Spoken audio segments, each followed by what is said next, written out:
Nordicus. 안녕하십니까, 루크입니다. 유학 이야기를 드려보려고 하는데 요즘에 유학의 장점이 있을까요? 몇 년 전, 이것도 몇 년 전 얘기이긴 하는데 마지막 최종 선발자, 면접 선발자 20명을 뽑는 가운데 12명이 유학생 출신이었다는 제가 관여하고 있는 회사의 얘기를 들었습니다. 그만큼 이제는 유학이 별로 장점이 이제 없어지고 있는 게 아닌가라는 생각도 들고 있습니다. 제가 유학을 떠나던 시절하고는 좀 많이 달라졌다는 생각을 합니다.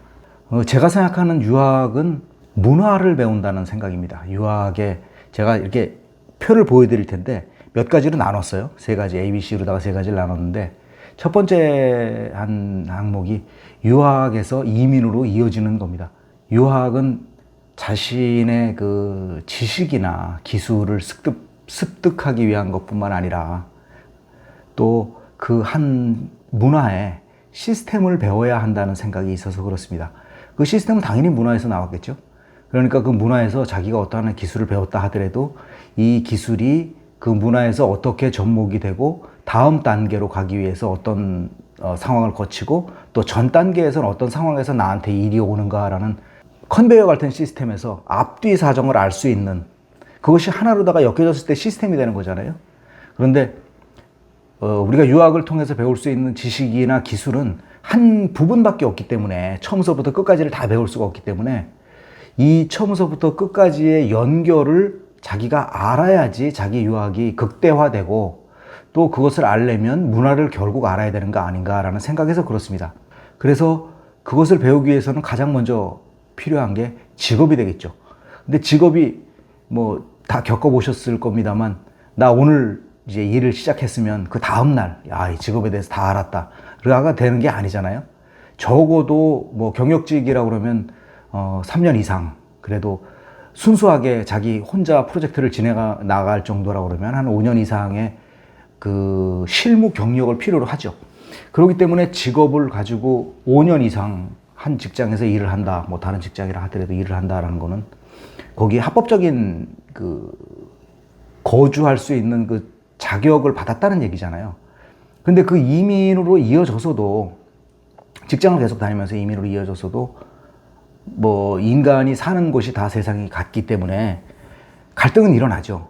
자기가 이민을 와서 사는 거에 갈등도 있을 수 있고 뭐 경제적인 갈등도 있을 수 있고 뭐 부모님 같은 뭐 가정적인 문제도 일어날 수 있고 아니면 뭐 인종적인 문제도 일어날 수 있고 뭐 진급이 안 된다든지 여러 가지 문제가 있을 수 있죠. 그런 갈등을 겪게 됩니다.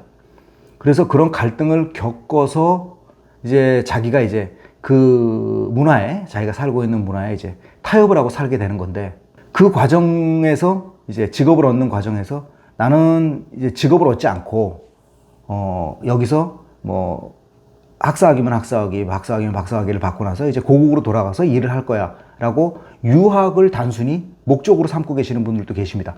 이게 B에 해당되는 건데 단순 유학이고요.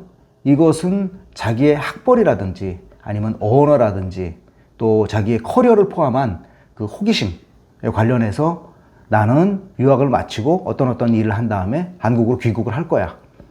근데 제가 유학을 떠날 당시에 귀국을 하는 분들의 거의 대부분의 목적은 취직을 하기 위한 것이 아니고 교수가 되기 위한 꿈 때문에 귀국을 했었습니다.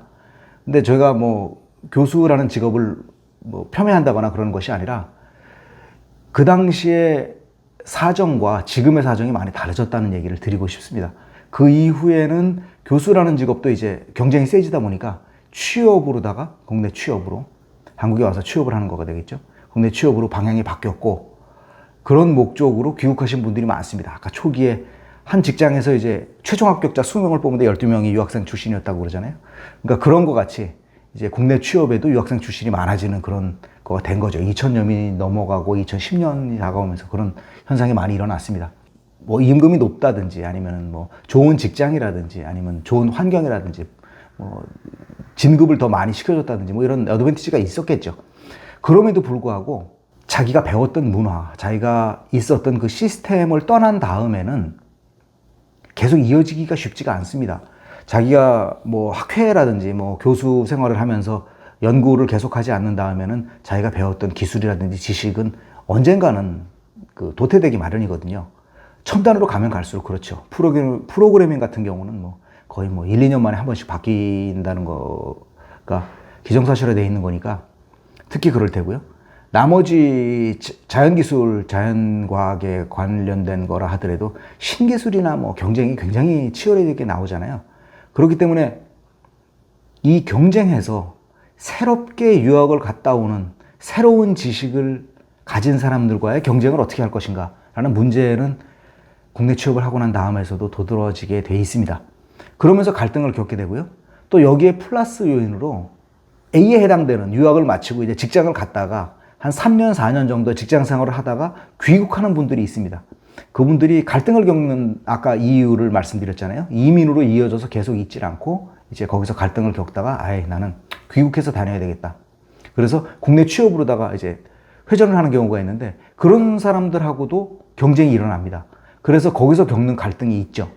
그래서 여기서 또 나눠지는 것이 이분들이 이제 다시 유학 마치고 직장 생활을 안 했는데 한국 와서 일해보니 역시 그 내가 배웠던 나라가 좋은 것 같아 해서 다시 자기가 유학을 했던 나라로 돌아가는 분들이 계시고 아니면은 현실과의 타협을 해서 그럼에도 불구하고 나는 이러이러한 걸로 해서 있겠다라고 하는 분들이 계세요. 이거는 단순히 해외 연수의 경우라고 제가 적었는데 자기 커리어라든지 아니면 언어에만 집중을 한 겁니다. 이 경우는 뭐 학위를 따기 위해서 4년 이상, 뭐 2년 이상, 3년 이상 유학 기간을 갖는 게 아니라 짧으면 6개월, 1년이라도 연수에 정말 말 그대로 연수에 그치는 경우죠.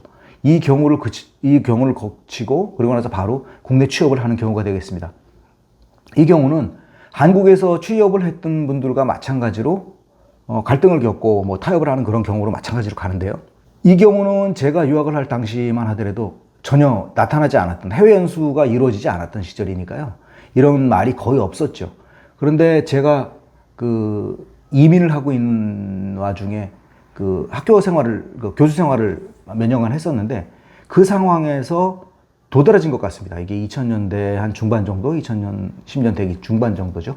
그때 나왔던 트렌드인데 한국에서 단기 연수, 교환 학생 등등으로 해서 뭐 미국을 포함한 세계에 6개월, 길면은 1년 정도의 연수를 하곤 했었습니다. 그 사람들도 나름대로의 그 당시에 그 자기 환경을 잘 이용했다고 보고 예전에 그 유학으로 이어져서 또 자기가 이민으로 이어져서 또 취업으로 이어져서 또 뭐 교수가 된다든지 아니면 국내 취업을 한다든지 하는 그런 단순히 보이는 길보다는 취업을 해서 회사를 차린다든지 아니면은 한국에 돌아와서 창업을 한다든지 아니면 다른 커리어를 위해서 준비를 한다든지 하는 그 여러 가지 선택 길이 많아졌다는 생각을 하고 있습니다. 경험을 어떤 경우가 제일 많이 얻을 것인가 라고 생각을 해보면 유학에서 이민으로 이어지는 경우가 제일 아무래도 많이 얻을 수밖에 없고요. 그 다음에 유학이고 해외 연수로 이어질 것 같습니다. 또 비용으로 따지면 단순히 유학하는 경우가 제일 많이 들고요. 그 다음에 단기 해외 연수가 두 번째로 들 테고 유학에서 이민으로 이어지는 경우가 제일 적게 듭니다. 이 경우는 적게 든다는 경우가 아니라 사실 돈은 제일 많이 드는데 취업을 해가지고서 이민으로 이어지는 동안에 자기가 해외에서 돈을 벌잖아요. 그러니까 그걸 갖다가 상쇄시킬 수 있는 소득이 있었다고 계산을 했습니다. 요거는 아주 주관적인 생각인데 제가 다시 태어나서 유학을 갈 것이냐라고 물어보면 저는 그렇다고 대답을 할 거고 그 이유가 바로 이것 때문이라고 생각을 합니다. 자기가 얻는 만족감이나 행복의 경우에는 유학에서 이민으로 이어지는 경우가 크고 나머지 유학이나 단기 연수가 그 뒤를 잇는다고 생각을 합니다. 재선택을 하더라도 물론 저는 다시 유학에서 이민으로 이어지는 길, 하지만 유학만 하고 돌아오진 않겠다. 비록 단기 연수를 하는 한이 있더라도 유학만 하고 돌아오는 길은 좀 인풋 대비 아웃풋이 좀 적은 것 같다라는 그런 경우를 많이 봤습니다. 요즘에 한국이 선진국으로 들어섰기 때문에 한국을 포함한 OECD 국가뿐만 아니라 선진국의 학생들은 이런 스타일을 따르고 있습니다. 장기적으로 가는 유학은 점점 없어지는 추세고 단기 연수라든지 커리어를 위해서 가는 유학이 늘고 있습니다. 그래서 단기 연수, 언어 유학이 제일 많고 그 다음에 단순한 유학, 학위를 딴다는 그런 목적 때문이겠죠. 단순 유학, 그리고 유학에서 이민으로 이어지는 경우가 제일 작습니다. 전공에 따라서 어떤 전공은 제가 드린 말씀이 전혀 해당이 안 되는 분야도 있을 겁니다. 또 어떤 분야는 유학을 떠나면 안 되는 그런 학문도 있을 수 있죠. 또 유학지가 굉장히 좁아지는 일도 있을 수 있습니다. 하지만 유학이라는 것이 자기가 원하고 있는 공부라든지 지식을 배우는다는 것에서 벗어나서 그 지식을 배워서 어디에 써먹을 것이며 어떻게 응용이 되는가를 아는 데까지 저는 확대돼야 된다고 생각하기 때문에 직업을 갖는 것을 택했고요. 그러기 위해서 이 일을 해야 되겠다라는 생각을 했고, 그래서 그 결론은 이민으로 이어지게 된 것 같습니다. 부가적으로 말씀을 드리면 유학에서 가장 중요한 것은 실력도 언어 능력도 아닌 저는 돈이라고 생각을 하고 있습니다. 지금도 그렇습니다. 예전보다는 많이 형편이 나아졌습니다만 그럼에도 불구하고 자기가 공부를 하는 데 있어서 부모님 밑을 떠나서 해외에 나가서 생활하는데 비용이라는 돈이라는 것을 무시를 할 수 없겠죠. 하지만 요즘에는 또 돈이라 하더라도 돈을 줄일 수 있거나 아예 돈이 안 드는 그런 국가들도 찾아보면 있잖아요. 뭐 유럽의 몇 국가들이 그렇습니다만 그런 국가들을 찾아보는 그런 길도 있고, 또 하나는 이제 많이 한국이 세계의 선진국의 트렌드를 많이 따라왔기 때문에 단순한 기술이나 지식보다 거기에서 얻을 수 있는 그 문화적인 그런 혜택이 어쩌면 학위에서 얻을 수 있는 것보다 더 크지 않을까라는 생각에서 해외 연수의 중요성도 강조된다고 볼 수 있겠습니다.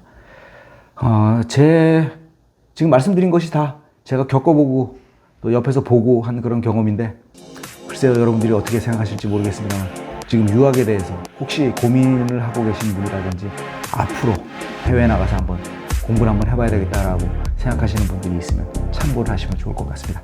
감사합니다.